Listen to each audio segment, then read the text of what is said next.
नीतिका की शादी को 5 साल हो चुके थे, लेकिन उसका रिश्ता दूरियों में उलझता जा रहा था।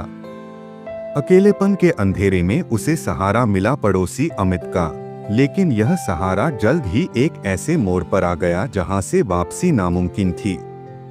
क्या प्यार और विश्वास की यह डोर टूट जाएगी, या नीतिका को अपनी गलती का एहसास होगा? आइए जानते हैं इस दिलचस्प कहानी में।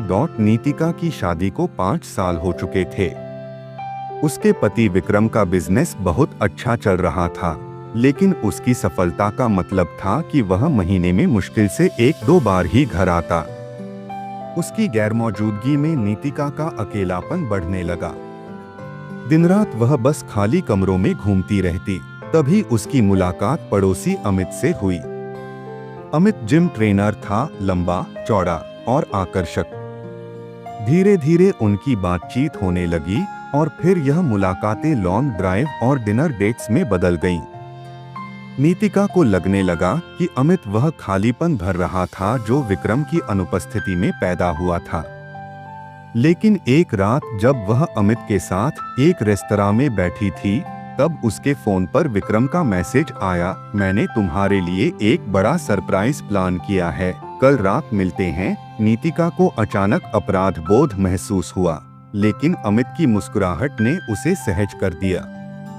अगले दिन अमित ने उसे एक सीक्रेट फार्म हाउस पर चलने को कहा।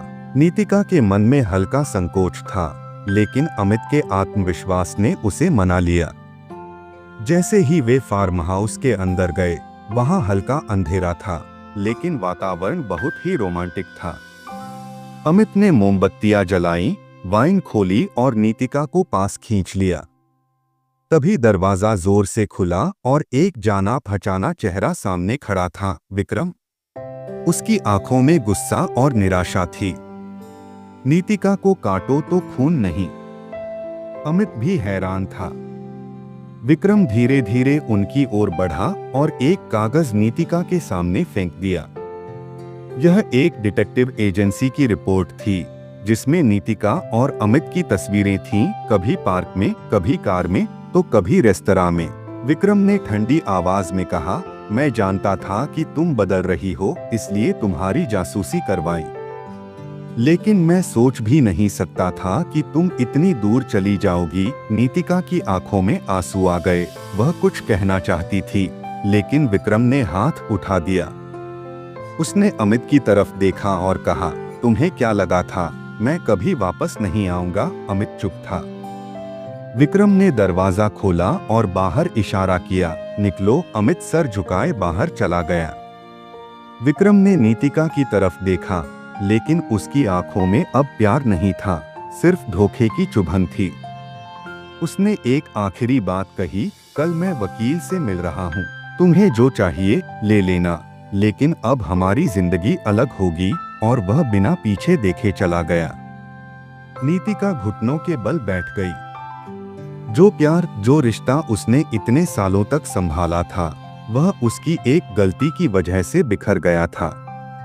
उसने अपना फोन उठाया, जहां कुछ मिनट पहले तक विक्रम के प्यार भरे मैसेज थे। अब वह सिर्फ एक खाली स्क्रीन देख रही थी, एक खाली भविष्य जिसमें अब कोई विक्रम नहीं था। एक गलत फैसला, एक रिश्ता बिखरने की कगार पर। नीतिका के लिए अब कुछ भी पहले जैसा नहीं रहेगा। क्या वाकई सच्चे रिश्तों की कदर हमें तब होती है जब वे हाथ से फिसल जाते हैं? अपनी राय नीचे कमेंट में जरूर बताएं। अगर आपको ये कहानी पसंद आई हो तो इसे लाइक करें, शेयर करें और हमारे चैनल को सब्सक्राइब करना न भूलें। ऐसे ही और दिलचस्प किस्सों के लिए जुड़े रहें।